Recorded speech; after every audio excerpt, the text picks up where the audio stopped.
Estas son Crónicas Obscuras.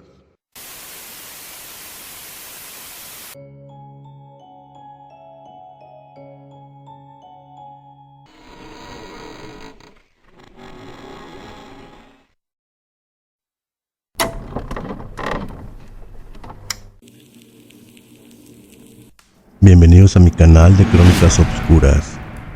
Esta noche negra, donde las luciérnagas hacen sus propias constelaciones, les traigo una historia más del catálogo de miserias humanas.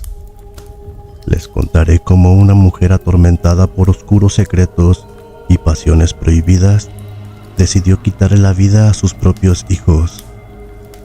Esta es la historia de una mujer joven, madre de 3 hijos y emprendedora, de una belleza encantadora y mirada enigmática. Sin embargo, había algo maligno en su interior que la orilló a cometer este brutal filicidio. Nuestra protagonista lleva por nombre Claudia Mijangos Azrak, y después de llevar a cabo su lastimoso espectáculo, la prensa la bautizaría como la Hiena de Querétaro. Nacida en Mazatlán, Sinaloa, México, el día 26 de mayo de 1956, proveniente de una familia de clase media alta, terminaría una carrera en comercio y además durante su etapa estudiantil sería nombrada reina de belleza en su natal Sinaloa. Se sabe que los padres de Claudia eran fervientes católicos, los cuales le inculcarían a Claudia el temor a Dios y además una serie de valores y principios un tanto conservadores, como se acostumbraba en esa época. La hermosa joven obtuvo una licenciatura en comercio y poco tiempo después de su graduación conocería a Alfredo Castaños Gutiérrez, un hombre 8 años mayor que ella, con el cual simpatizó, para después casarse con él y formar una linda familia en la que concibió a 2 niñas y a un varón. Al morir los padres de Mijangos, esta recibiría una muy generosa herencia, por lo que junto a su marido decidió mudarse a la en ese entonces tranquila ciudad de Querétaro. Y una vez en esta ciudad, abrió una exclusiva boutique de ropa en el centro de la ciudad. Sus hijos, por su parte, recibirían educación en el Colegio Católico Fray Luis de León, donde hasta la fecha imparten clases padres de la Orden de los Agustinos Recoletos. En apariencia todo era perfecto en la vida de Claudia. Tenía una bonita familia, una bonita casa y estabilidad económica. Al parecer, la providencia les bendecía. Ella misma, al ser una mujer inteligente y exitosa, decidió regresar algo a la comunidad a la que pertenecía. Por eso se acercó al colegio donde asistían sus hijos para ofrecerse como voluntaria para impartir clases de ética y de catecismo. Pero el destino quiso que Claudia conociera al padre Ramón, de quien ella se enamoraría perdidamente. Cuentan los que saben que el padre Ramón era muy carismático, ojiazul y de 1,90 de estatura. Claudia sintió una atracción casi inmediata. El padre Ramón, por su parte, no le puso peros a la ex reina de belleza, y este hizo a un lado sus votos religiosos. Fue así que ambos se dejaron llevar por sus bajos instintos, empujados por la emoción, la alegría y la excitación. Sus encuentros casuales y clandestinos cada vez eran más frecuentes y descuidados, razón por la cual comenzarían los rumores entre la gente.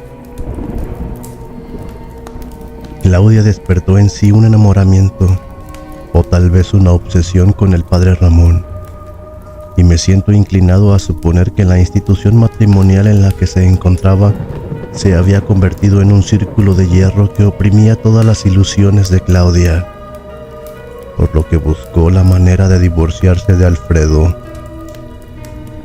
Comenzaron los problemas maritales, la indiferencia y el desprecio. Claudia ya no soportaba la presencia de su marido y se lo hacía saber a la menor chance.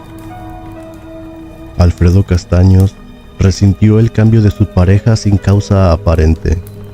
Fue muy ingenuo y optimista, pues hizo lo posible por salvar su matrimonio, incluso cuando el comportamiento de Claudia era irreconocible, pues era cada vez más común ver en ella esos arranques de violencia repentinos, como aquella vez que destrozó los neumáticos del vehículo familiar con un cuchillo, o como aquella otra ocasión donde a base de golpes, insultos y con machete en mano, sacó a su esposo de la casa dejándolo semidesnudo en el patio frontal. Lo cierto es que Claudia padecía de una esquizofrenia que progresivamente avanzaba, y nadie fue capaz de suponer en ese tiempo. A pesar de todo esto, el hombre, al ignorar la causa del malestar de su querida, logró convencerla para que asistieran a una terapia de pareja. Después de algunas sesiones, el terapeuta terminó por aconsejarles que lo más conveniente para ambas partes sería el divorcio. Pero Alfredo no estuvo de acuerdo, pues él había asistido a estas pláticas para que le ayudaran a salvar su matrimonio, no para que terminara destruyéndose de una vez por todas. Alfredo no firmaría el divorcio. Tal vez era machismo, narcisismo o una dependencia emocional. El caso es que Claudia no lograba disuadirlo, y esto la exasperaba. Un semblante taciturno comenzó a absorber a Claudia, y por primera vez la gente comenzó a hablar de una naciente mirada malvada en su rostro pálido. Los rumores de su romance con el padre Ramón llegarían hasta los oídos del director del colegio, conocido como el padre Agustín, el cual actuó de manera diplomática para resolver este embrollo de la manera más discreta posible, pues no necesitaba un escándalo en su iglesia. De inmediato habló con el padre Ramón y este decidió terminar su relación con Mijangos. Tiempo después, el padre Agustín también entablaría una conversación con Alfredo y le aconsejaría que lo mejor para él era el de divorciarse y buscar obtener la patria potestad de sus hijos. Pero Alfredo había perdido por completo la perspectiva y la objetividad. Su postura obstinada lo cegaba y lo hacía aferrarse a querer remediar lo irremediable, pues Claudia tenía sus propias aspiraciones y en ninguna de ellas estaba Alfredo. Al final, Alfredo quedó orillado a abandonar su hogar. Mientras tanto, la esquizofrenia de ella seguía atormentando con sonidos extraños que no tenían otro proceder más que de su propia mente. Al parecer, la enfermedad se detonó de manera más abrupta cuando el padre Ramón decide poner punto final a la aventura amorosa. Y aunque a la mujer se le vio convivir amorosamente con sus hijos, la gente que la rodeaba sí percibió un cambio en el comportamiento, pero pensaron que era a causa del reciente divorcio por el que estaba atravesando, sin tener mínima idea que todo empeoraría como una roca que cae y decrece para terminar con un destructivo choque.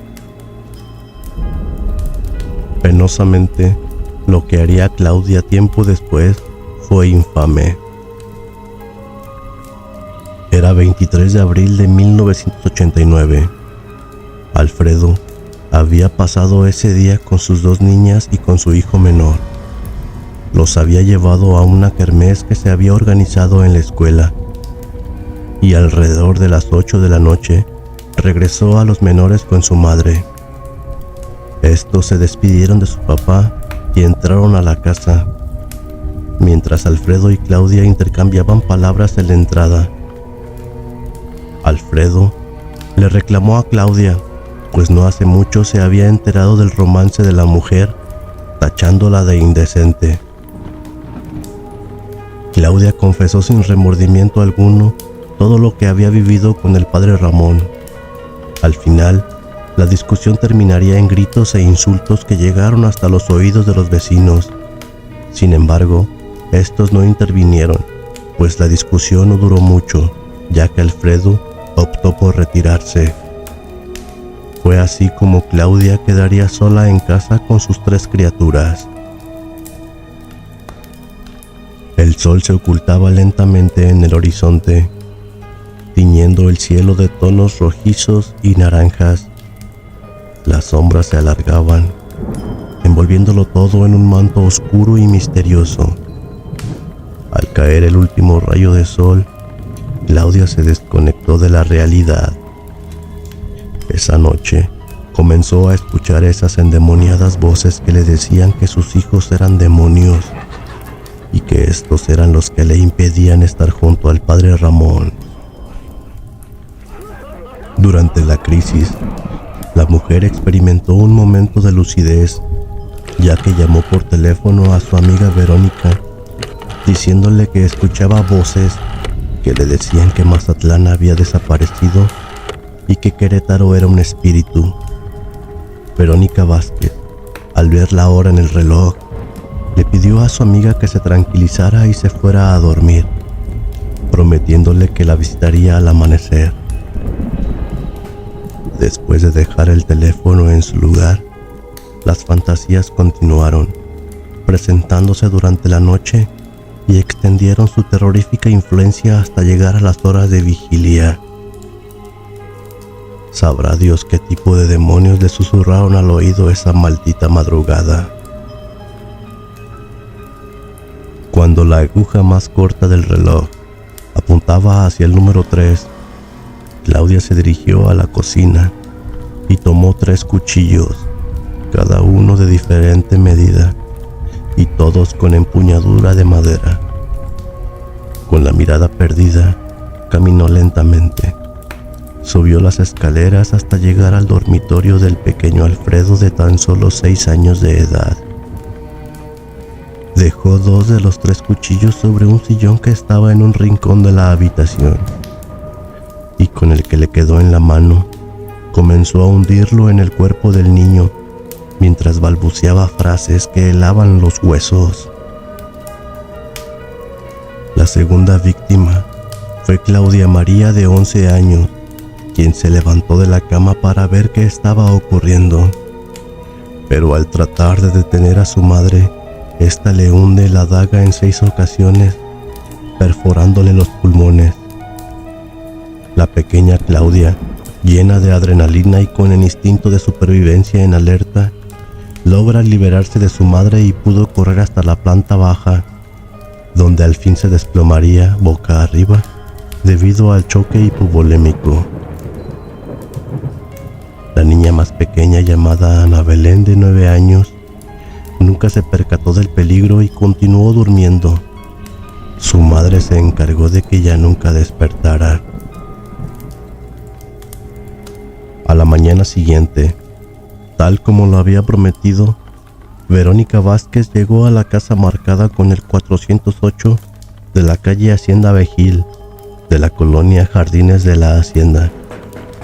Llamó a la puerta, pero al no recibir respuesta, decide entrar. En cuanto dio el primer paso dentro de la casa, un escalofrío la sacudió. En las paredes había huellas de manos, en el piso charcos de sangre. La mujer, incapaz de comprender lo que había ocurrido, continuó inspeccionando el lugar hasta que al subir las escaleras se topó con el cuerpo inerte de Alfredito. Horrorizada por el cuadro satánico, huye de la escena con los nervios de punta y corre para informar a las autoridades.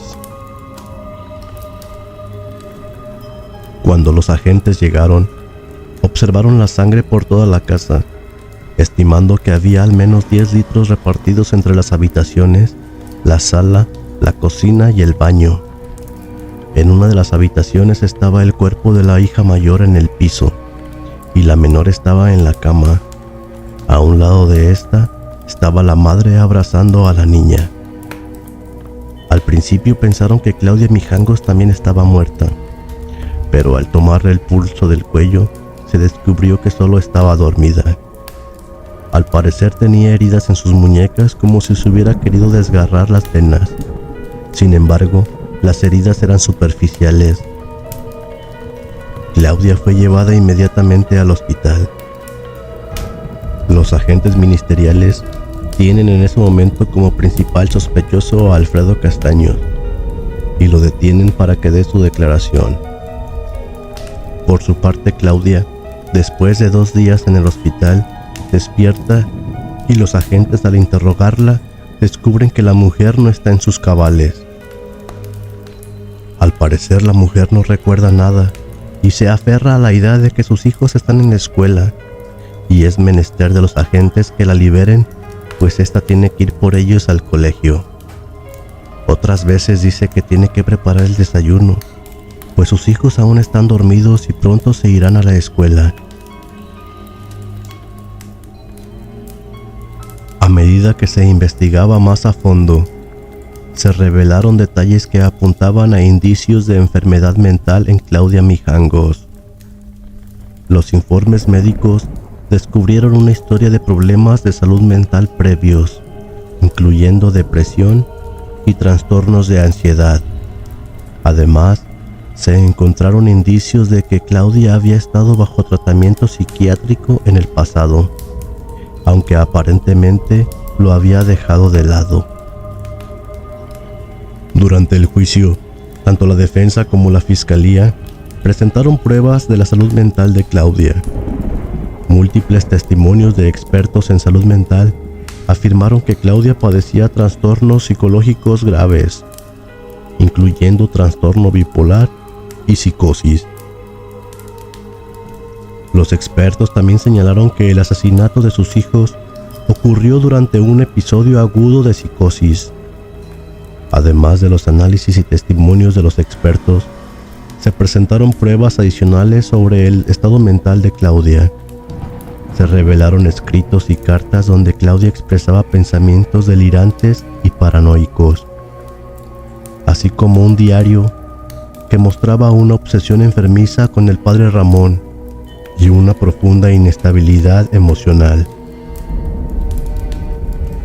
Finalmente, el tribunal dictaminó que Claudia Mijangos no era responsable de sus actos, debido a su enfermedad mental en el momento del asesinato de sus hijos. Fue declarada no culpable por razones de insanidad mental y fue recluida en una institución psiquiátrica en lugar de ser enviada a prisión. El caso de Claudia Mijangos se convirtió en un ejemplo claro de cómo una persona puede ser llevada a cometer actos atroces debido a trastornos mentales no tratados o mal controlados. También puso de manifiesto la importancia de la detección y el tratamiento oportunos de enfermedades mentales, y cómo la tragedia podría haberse evitado si se hubieran tomado medidas antes de que llegara a su punto culminante. En resumen, se supo del estado mental de Claudia Mijangos a través de un exhaustivo proceso de investigación y análisis de su historial médico, testimonios de expertos en salud mental y pruebas adicionales presentadas durante su juicio. Estos elementos revelaron una enfermedad mental grave y no tratada, que contribuyó a su espantoso crimen. Su caso sirvió como recordatorio trágico de la importancia de la salud mental y la necesidad de brindar atención y tratamiento adecuados a quienes la necesitan.